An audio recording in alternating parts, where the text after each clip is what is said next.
ओम श्री सद्गुरुदेव भगवान की जय। येषां न विद्या न तपो न दानं ज्ञानं न शीलं न गुणो न धर्मः ते मर्त्यलोके भूमिभारभूता मनुष्यरूपेण मृगाश्चरन्ति।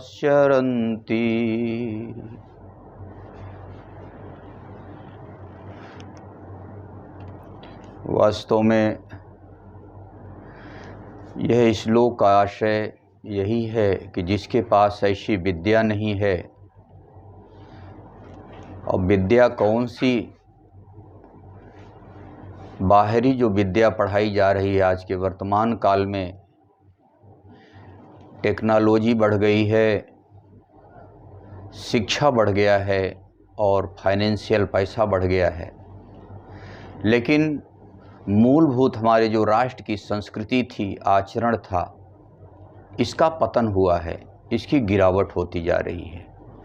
तो विद्या फलम स्याद अस्तो निवृत्ति, विद्या वह है जिसके पास आ जाए, असत्य से निवृत्ति प्रदान कर दे। तो असत्य क्या है?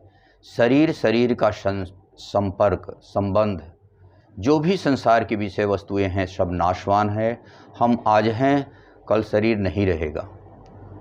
कहत कबीर सुनो भाई गुणिया, देह मुए पाछे मर गई दुनिया। तो संसार वाली विद्या नहीं है। इसी को अरण्य कांड में भगवान राम ने समझाया था, और लक्ष्मण को। अब पुनः आगे चल कर के सुपनखा जब रावण के पास गई थी नाक कान कटने के बाद, तब वो समझाई थी कि राजनीति बिनु धन बिनु धर्मा, हरि समर्पे बिनु सत्कर्मा, विद्या बिन विवेक उपजाए, श्रमफल पढ़े किए अरुपाए। कि नीति के बगैर राज्य नहीं चल सकता है, धर्म के बगैर कमाया हुआ धन भी किसी काम में नहीं आता। धन बिनु धर्मा, बिना धर्म का धन कमाया हुआ वो किसी काम में नहीं आता है। उसी प्रकार से विद्या बिन विवेक उपजाए, विद्या अगर हमने अध्ययन किया और विवेक नहीं आया, विवेक उत्पन्न नहीं हुआ, क्योंकि विद्या ददाति विनयम, विवेक होता है जो विनय हो, समर्पण हो। बिनु श्रम पढ़े फले पढ़े और पाए, क्यों केवल श्रम ही हाथ लगा तो हो ही विवेक मोह भ्रम भागा, तब रघुनाथ चरण अनुरागा। विवेक होने से मोह नहीं होगा। सत असत का निर्णय लेके सत पे आरूढ़ रहने का नाम ही है विवेक। तो आज हम विद्या के ही विषय में ये बताने का प्रयास कर रहा हूँ कि येषां न विद्या, विद्या ही का ब्रह्मगति प्रदाया। विद्या वो है जिसके पास आवे उसको ब्रह्म तक की दूरी तय करा दे। अगर नहीं वहाँ तक करा रही तो इसके पहले क्या है? विद्या फलम स्याद अस्तो निवृत्ति, असत से निवृत्ति प्रदान कर दे। प्रवृत्ति अज्ञान फलम तदीक्षितम, अगर संसार की विषय वासनाओं पद प्रतिष्ठा की इच्छा है तो वह अविद्या है, विद्या नहीं है।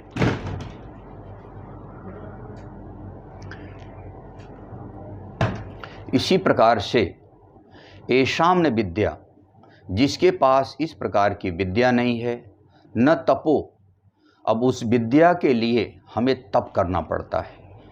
यह श्लोक हम लोग पढ़ते थे तब का है। जब हमने इसके विषय में चिंतन किया तब समझ में आया। आध्यात्मिक पथ में तप कहते हैं शरीर वाणी और मन को इष्ट के अनुकूल तपाना, और इस शरीर से ही संभव है, मानव तन से ही। इस शरीर के द्वारा बुद्धि मन इंद्रियों को संयमित करना, विषयों से संयम करके हम आत्म कल्याण के लिए, आत्म उद्धार के लिए, जो हमारी आत्मा के ऊपर विकार हैं, काम क्रोध लोभ मोह, इनसे पार पाना, ये है तप।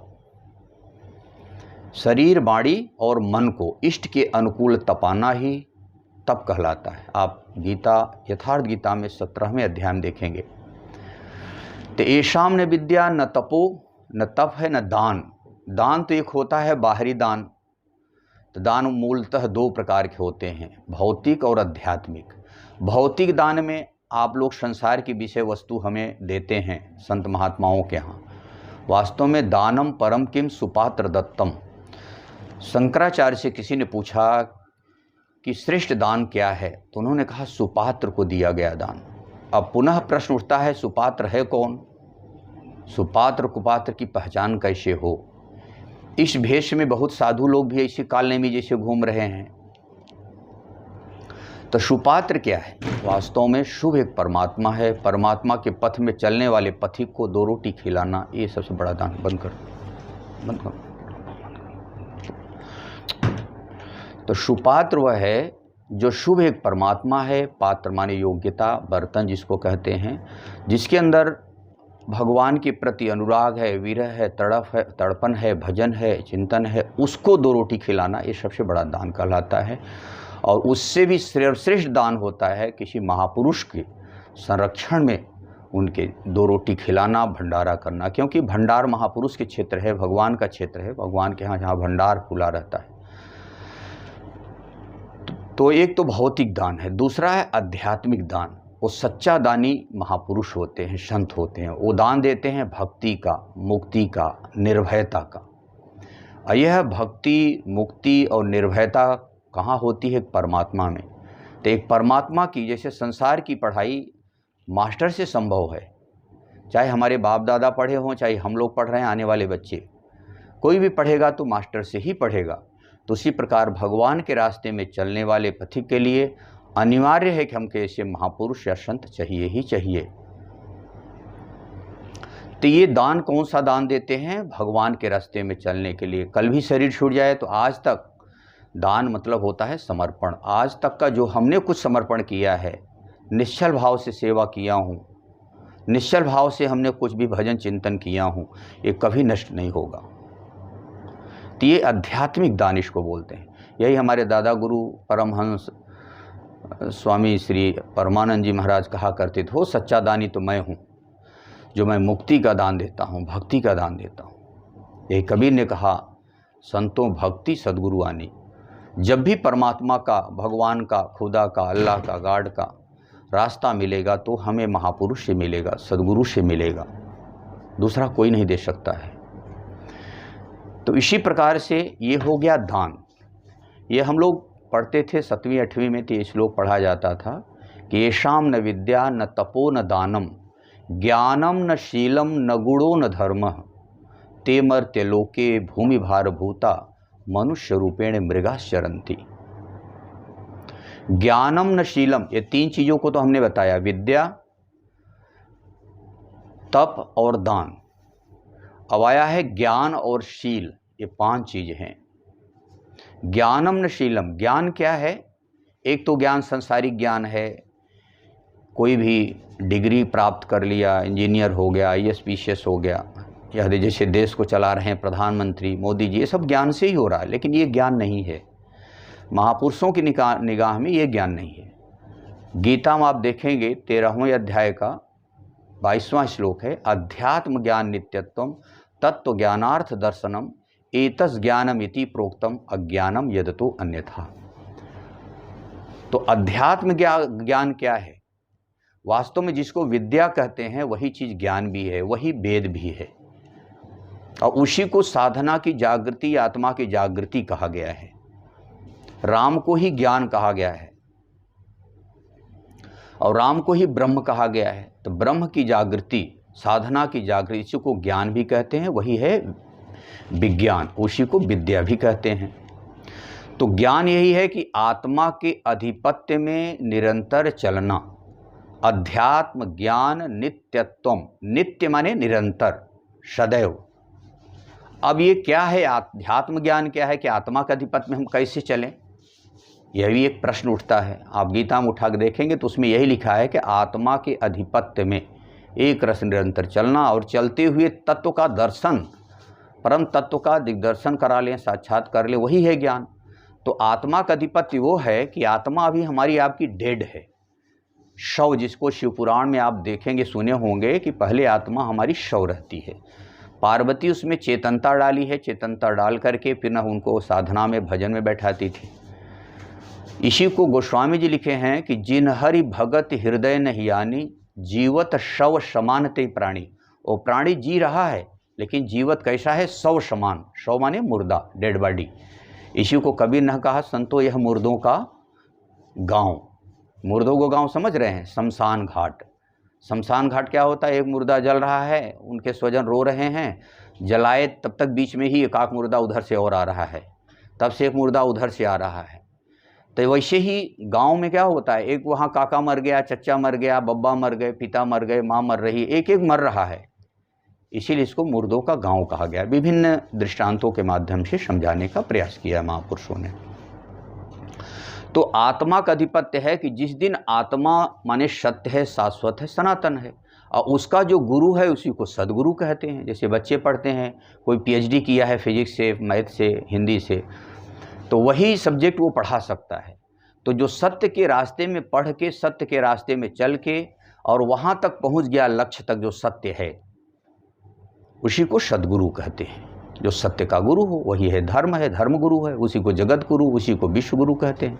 विश्व का भगवान एक है, वही सत्य है, शाश्वत सनातन है। उसको आप भगवान कह लो, अल्लाह कह दो, गॉड कहो, खुदा कहो, एक ही बात है। मनुष्य कहो, इंसान कहो, आदमी कहो, एक ही बात है। तो ये हो गया आत्मा। जब ऐसे सदगुरु मिलेंगे संरक्षण में, जब उनके 2-2.5 अक्षर का नाम आप जपने को जैसे बताया जाता है, जाप करें, श्रद्धा भाव रखें, समर्पण रखें, तो धीरे धीरे आत्मा और प्रकृति के बीच में जो हमारे मल का आवरण है हल्का होता जाता है।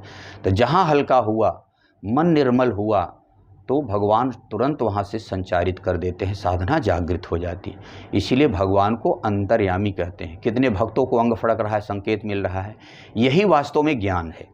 जिस दिन से अंग फड़कने लगा, संकेत मिलने लगा, कुछ न कुछ उसी के अनुरूप स्वप्न दिखने लगेगा, आकाशवाणी होने लगेगी, यह है ज्ञान। अब उसी को पकड़ना है। उसी को कहा गया था वेदाध्यायित भवेत विप्रह। ये नहीं कि 4 वेद हम पढ़ लिए तो हो गए विप्र, हो गए हम ब्राह्मण, ऐसा नहीं था। अविदित सत्ता जब विदित हो जाए और उसका अध्ययन करते चलें कि भगवान हमको क्या बताए हैं, क्या बता रहे हैं, आगे पीछे, जिसे निरीक्षक परीक्षक होता है। बच्चे पढ़ने वाले होते हैं, मास्टर उसका एग्जामिनर के रूप में होते हैं, परीक्षा लेने वाले होते हैं, रिजल्ट देने वाले होते हैं, पास फेल का। तो इसी प्रकार ये है अध्यात्म ज्ञान। अब बाहर देखो, कोई कुछ भी करता है और अध्यात्म ज्ञान का नाम ले लेता है, नहीं।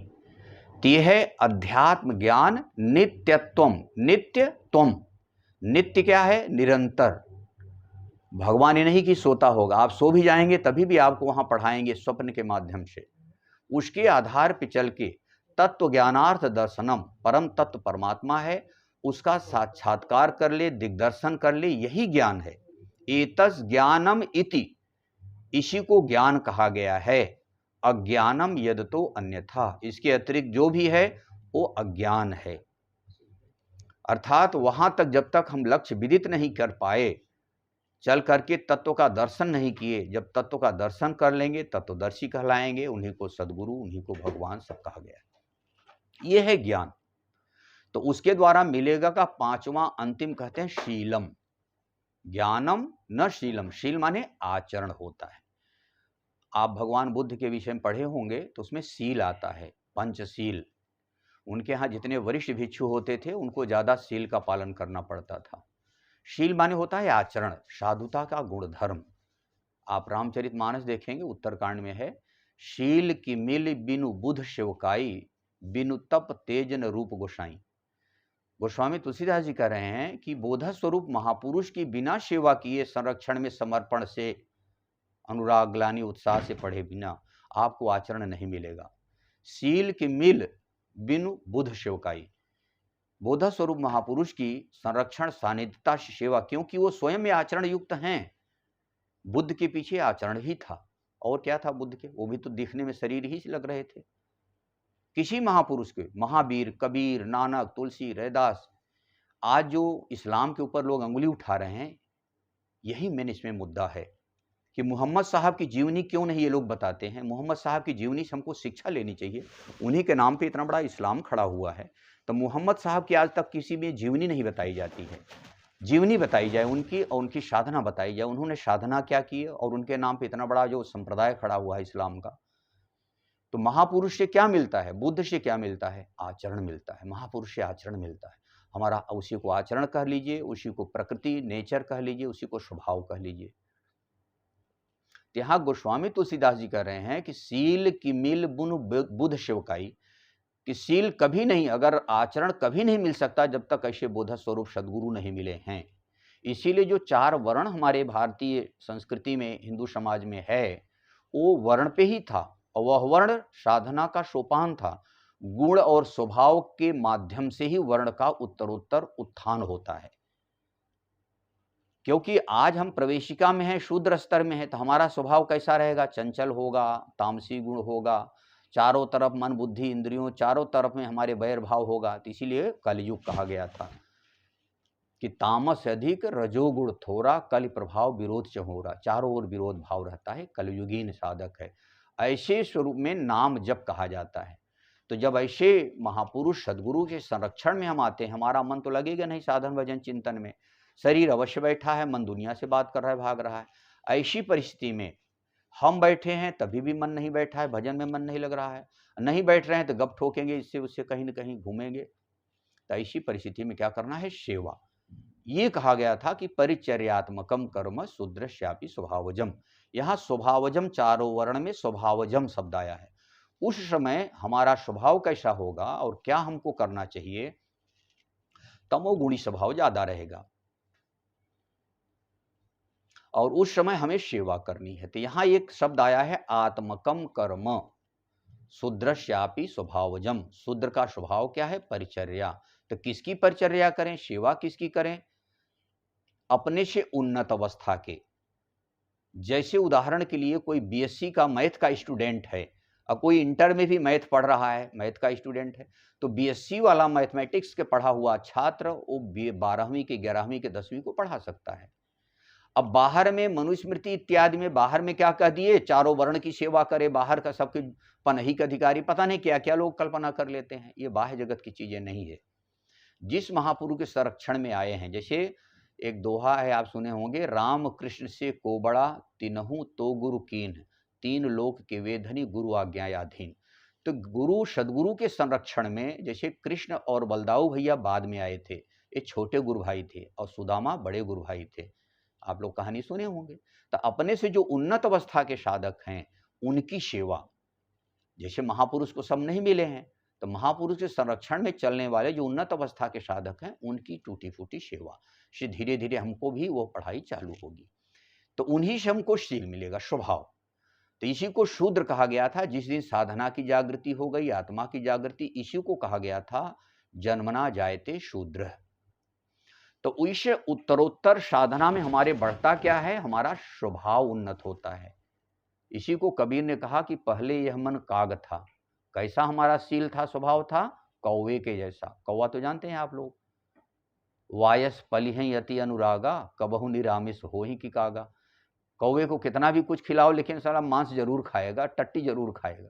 तो मन को कितना भी हम लगाना चाहें, जरूर अपने अनुकूल ढूंढ लेगा खुराक, जो उसके अनुकूल राग होगा। किसी से बैठ के गप ठोक लेगा, बुराई भलाई कर लेगा, किसी न किसी के खुराक ले लेता है मन। सुखानुसोई राग, दुखानुसोई द्वेष। संसार में 2 ही है, अगर किसी से द्वेष है तो बुराई करेगा, और किसी से प्रेम है तो बैठ के गप ठोकेगा। यही है राग और द्वेष। तो मन का स्वभाव पहले कौवे जैसा होता है, फिर बकुला जैसे, फिर वो कोयल जैसे, बकुला जैसे, फिर हंस जैसे।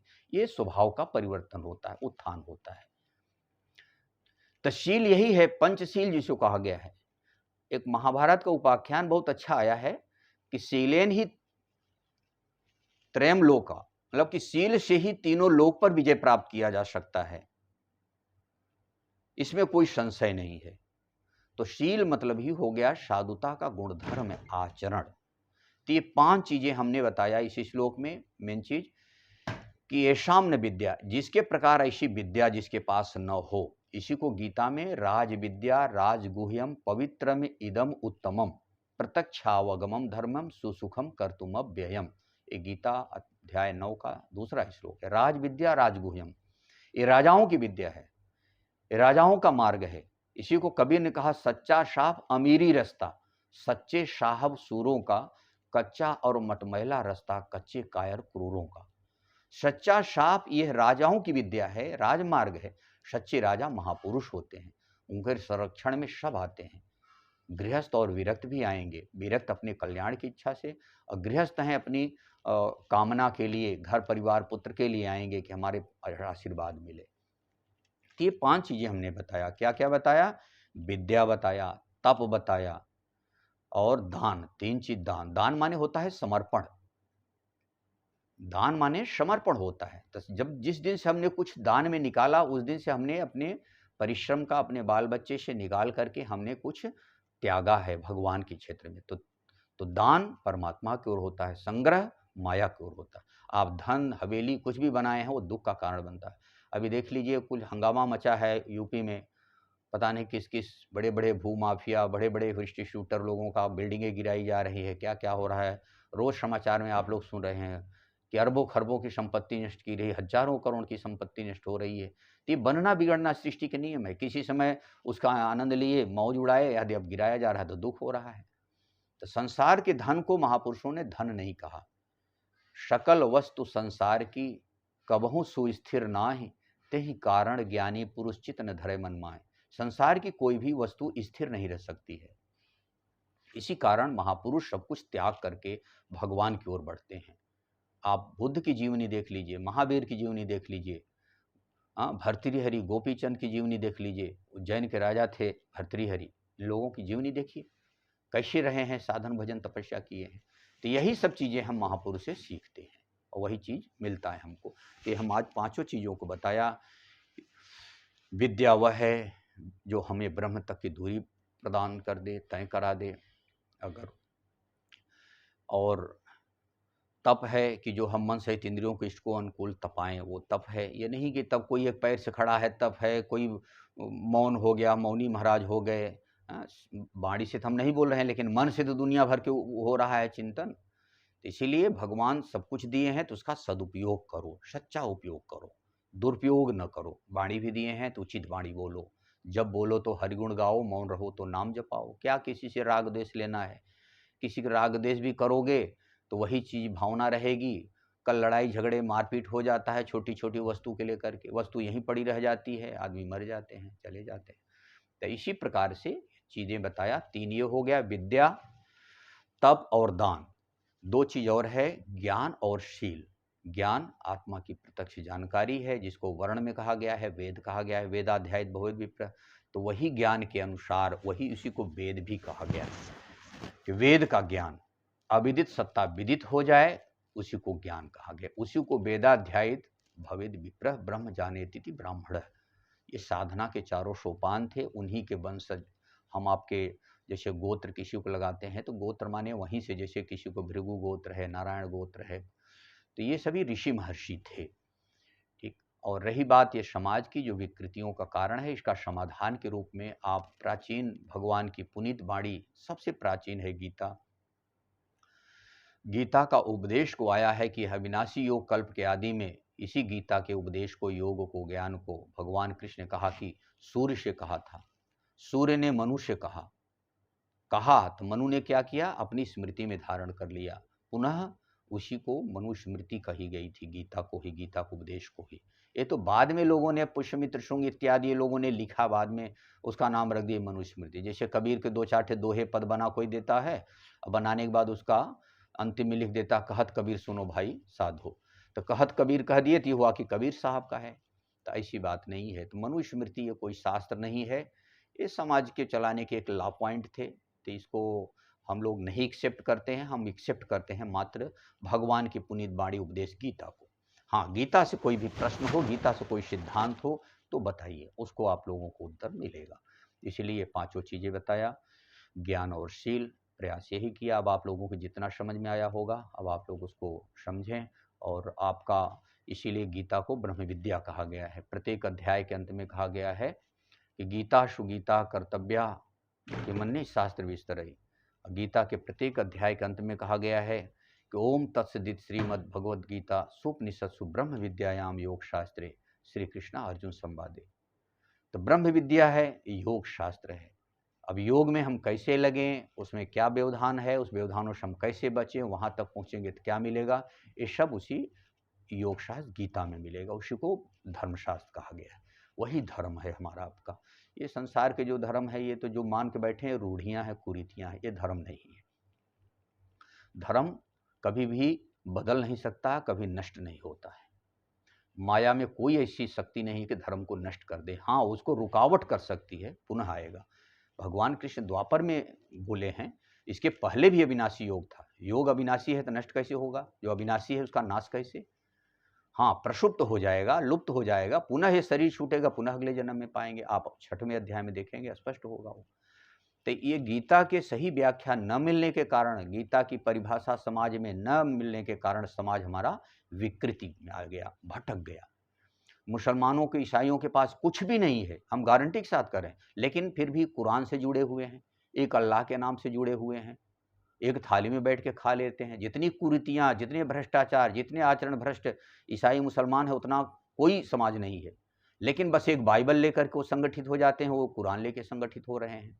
देश विदेश में कुरान, देश विदेश में बाइबल, 110 कंट्री में ईसाई हो गए हैं, कितना 56-57 कंट्री में मुसलमान हो गए। अब उनसे पूछ लो कि मन इंद्रियों को संयमित करना कहीं है? कहीं भी नहीं है। ईसाइयों में कोई विरक्त नहीं है, सब गृहस्थ भरे हैं, मेहर लड़का बच्चा लेके बैठे हैं।